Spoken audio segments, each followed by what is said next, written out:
Hi everybody. If you wanted to create a clear path forward for your business, you need to look at your business with an open mind and with honesty. So you need to ask 3 questions of yourself. First of all, you need to do a business brain dump. Get a piece of paper, or you could do it on your computer, I guess. Paper works better because it stays in your head and it makes you really think.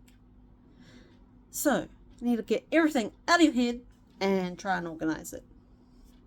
What ideas have you been thinking about? What opportunities excite you out there? What is frustrating you right now? And what keeps getting pushed aside and never getting done? But now there's no right or wrong answers here. You simply kind of capture everything and put it down. Look for the key themes. Are there repeated concerns that are coming up in those themes? Is there repeated excitement? Maybe that's the thing we've got to focus on.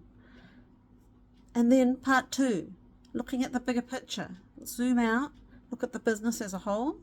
Now this is where you're going to look at each area of your business: marketing, sales, products, systems, finance, personal capacity and well-being. They're all part of business.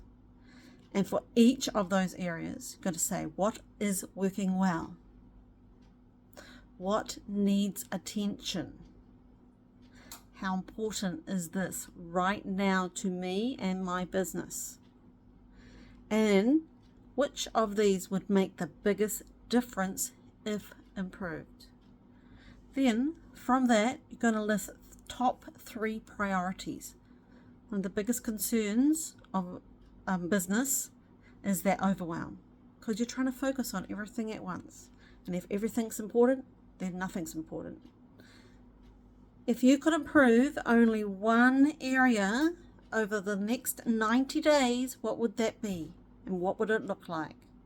Then what would the second one be, and what would the third one be? Because 3 is the magic number.